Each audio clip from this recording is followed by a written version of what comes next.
Bonjour à tous, merci que vous êtes là. Je suis très heureuse de vous retrouver ce soir pour vous donner les nouvelles de ce mardi 7 novembre 2023. Merci pour vous qui êtes fidèles à nous suivre. Je sais qu'il y a maintenant les gens qui attendent ça, me rappellent toujours, mais comment c'est pas encore arrivé? Nous attendons les informations.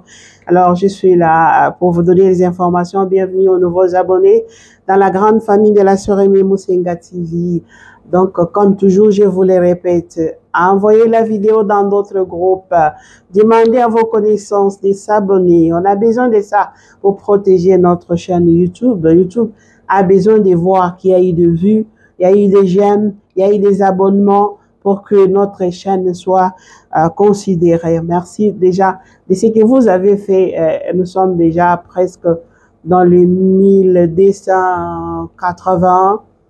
Bientôt, je crois, demain, après-demain, nous serons déjà dans les 1300. Petit à petit, nous montons. Alors, sans plus tarder, je passe aux nouvelles de ce jour. D'abord, pour commencer, je dois vous informer que la ville de Goma est en danger parce que les combats continuent toujours entre les FARDC conjointement avec la MONUC et aussi les rebelles de M23 alliés aux forces de rwandaises. Donc, ils sont là-bas à combattre et d'ailleurs, les M23 avaient coupé même les courants sur la grande partie de la ville de Goma. Jusqu'à hier, la ville de Goma était dans les noirs. Aujourd'hui, on dit que petit à petit, on commence déjà à donner des courants ici et là, mais la ville encore dans l'insécurité. Nous ne savons pas des mots après-demain, ça risque de tomber ou comment, nous ne savons pas. En tout cas, c'est difficile à comprendre. Mais on dit que les M23 occupent déjà les villages de Nyakabingu, Kabalekasha, Burungu, Ruhebeshe. En tout cas, les villes de ces côtés-là, c'est très compliqué. Donc, les trafics sur l'axe Kichanga et Kilolirwe restent coupés. Donc, ils restent encore coupés. C'est selon les sources qui nous viennent de Kichanga. Donc, Kichanga. Donc, c'est ça. Et dans une déclaration à la presse aujourd'hui, donc hier, les collectifs des mouvements citoyens s'opposent à cette coalition entre les FARDC et la MONUSCO. Ils ne sont pas d'accord parce qu'ils disent que souvent, les FARDC donnent des fausses informations chez l'adversaire. Mais c'est déjà fait. Et si Kinshasa a déjà acté ça, qu'est-ce que vous allez faire? Donc, c'est un peu ça. Nous ne savons pas. Et ça menace déjà même les processus électoraux parce que qu'est-ce que ça va devenir? Est-ce qu'on va donner raison à Nanga, à John Numbi, qui disait que les élections n'auront pas lieu? Attendons voir dans l'avenir proche parce que il nous reste combien de jours? Nous sommes déjà aujourd'hui les 7. À essayer d'additionner, il nous reste combien encore? 47 jours. Oui, 47 jours. 43. Bon, faites vous-même les calculs. Alors, une plainte a été déposée ici à Kinshasa contre le gouverneur John Kabeya. Vous savez que John Kabeya avait déclaré devant la foule, la Kananga, que Kananga et le bassin donc fief de Tshisekedi, aucun candidat ne pourra venir battre campagne ici. C'est réservé à Tshisekedi que les autres partent battre campagne chez eux. Alors Martin Fayulu était à Chikapa, vous avez vu comment il a été caillassé. Et puis, bon, à Kananga, les ont essayé de se racheter. Alors la mouka de Martin Fayulu, quand ils sont arrivés ici, ils sont allés porter plainte contre le gouverneur John Kabeya. Est-ce que ça va aboutir quelque chose quand on sait la justice de chez nous ici, 2 poids 2 mesures? Bon, attendons voir si ça va donner. On devait l'interpeller depuis ces moments-là. Mais quand même, ce qui a salué le président de la République, Félix Tshisekedi, s'est exprimé pour dire qu'il demande vraiment la tolérance et n'a pas accepté l'intolérance des autres contre Martin Fayulu. Alors, il y a les tractations entre les opposants pour chercher une candidature commune. Alors, on annonce déjà, Jeune Afrique a annoncé, nous avons entendu aussi qu'il y a déjà, on programme quelques rencontres dans les jours à venir, donc en 2 temps. Premier temps, d'abord, ce sera d'abord donc, ceux qui font les porte-paroles de chaque, des Katumbi, des Mukwege, des Matata, des Fayulu, des Sesanga et les autres vont se rencontrer en Afrique du Sud pour préparer cette rencontre. Après, maintenant, les leaders de l'opposition iront là-bas pour se rencontrer, pour voir qu'est-ce qu'ils vont faire. Ici, vraiment, on demande vraiment ces leaders vraiment de quitter leur ego, hein, tous, sans exception, pour voir ce qui est bien pour le peuple. De renoncer, même tout le monde a l'ambition de devenir le président, mais qui regarde ce qui est possible selon les critères, qui a au moins peut-être à l'Assemblée nationale, qui a des députés, comment ça sera. Tout ça, ce sont des choses qu'il doit prendre aussi en compte pour voir ce qu'il faut faire. Et il y a les Steve Mbikai, les politiciens, Steve Mbikai qui est dans l'opposition, lui s'est exprimé pour dire qu'on laisse à Martin Fayulu, Katumbi avait bénéficié quand même avec Tshisekedi, Matata Poyofi, ministre dans ces pays, Mukwege s'est promené à travers le monde. Il met le nez dans les choses qui ne les concernent même pas. Cet homme-là, il n'a même pas honte. Tantôt ici, tantôt là. Laisse les opposants et même vont se mettre d'accord. Qu'est-ce que ça vous intéresse en quoi? C'est prononcer les choses qui ne vous concernent pas. Alors, à Kikwit, il y a la montée des criminalités là, ces derniers temps. Est-ce que les Kuluna qui étaient à Kinshasa ici, ils ont fui pour aller à Kikwit? Peut-être. Ce qui fait que les jeunes des mouvements citoyens ont fait un sitting devant l'hôtel de ville pour dénoncer cette montée de la criminalité.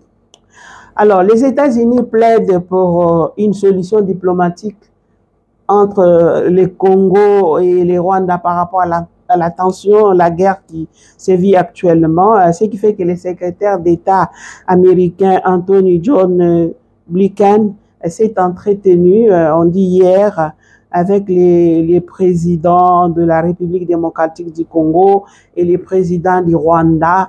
Est-ce que ça va donner quelque chose? Nous ne savons pas, on attend toujours. Et puis, une autre information, dossier Cherubin Okende. Vous savez que jusqu'à présent, Cherubin Okende est encore à la morgue, il n'a pas encore été enterré. Les gens ont été arrêtés, comme les journalistes Sani Oujakira et puis les gardes-corps qui étaient arrêtés aussi. Alors, la famille a vu que ça traîne, alors ils ont associé aux avocats du Congo un avocat belge qui est arrivé. Et demain, on convoque déjà un point de presse. Il semble qu'il y a des nouveaux éléments suite à cette mort-là. Alors demain, il y aura les points de presse. Après, je viendrai vous en parler. Qu'est-ce qui va se dire là? Et en entendant, les avocats de Stani Boujakir avaient encore introduit à la tribunal de la Gombe pour demander la liberté provisoire de Stani. Malheureusement, ça a été encore rejeté et on dit qu'il risque 10 ans de prison. Le verdict n'est pas encore annoncé, mais prononcé, nous attendons.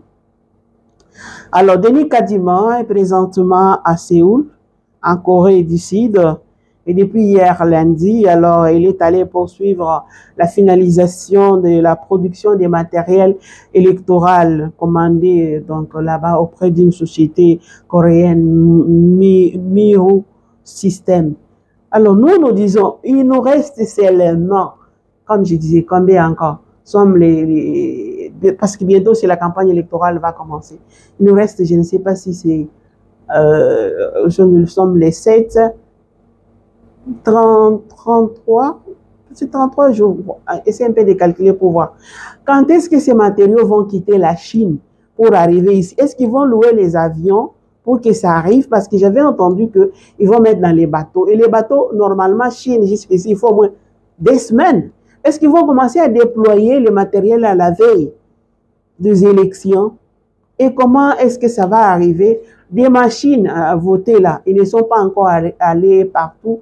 et que les gens qui vont utiliser ces machines commencent à apprendre. C'est vrai qu'ils ont eu une formation ici à Kinshasa, mais il faut aller dans les lieux pour pouvoir faire ça. Ils ne sont pas encore allés.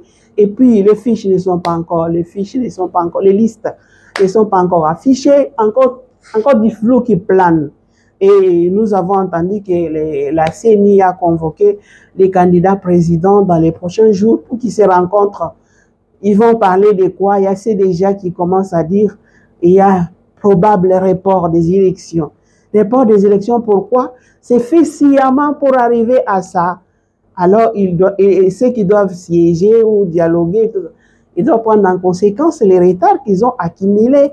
Parce qu'il y avait la possibilité d'organiser ces élections dans les temps réels. Et voilà encore, Goma, Rutshuru, Masisi, Kamuntu. Donc le pays est déchiré en morceaux. Voilà.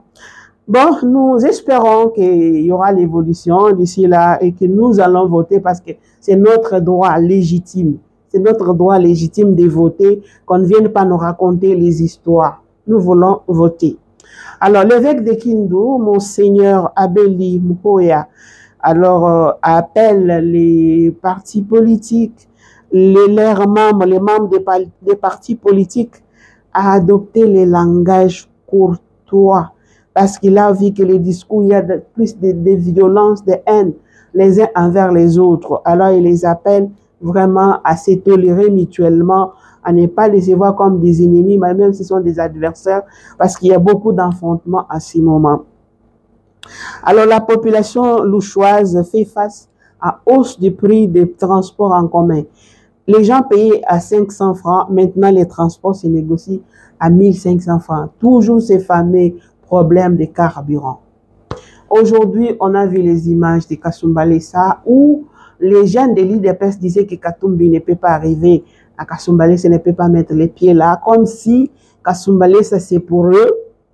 Katumbi est un Katangé, c'est chez lui, il peut aller. Comme tout autre qui vient de notre province, c'est chez lui aussi peut aller. Personne n'est pas introduit qui que ce soit d'être là. Alors aujourd'hui, et les jeunes ensemble et les jeunes de IDPS, ils se sont affrontés. On n'a pas encore la suite. Demain, on viendra pour vous donner la suite. Qu'est-ce que cela ça donne? Voilà, c'est par ici que nous mettons terme à l'actualité d'aujourd'hui. Avant de nous séparer aujourd'hui, j'avais quand même préparé la réflexion et nous pouvons réfléchir ensemble sur l'humilité. C'est sur l'humilité. Qu'est-ce que l'humilité? J'ai commencé d'abord à vous donner les nouvelles. Malheureusement, je suis allé vite en besoin. Mais demain, aujourd'hui, comme ça fait tard, demain, je viens avec la réflexion. Aujourd'hui, nous allons pouvoir arrêter ici. Je vous ai annoncé déjà que demain, je vais parler de l'humilité. Voilà, merci de nous avoir suivis. On se retrouve demain.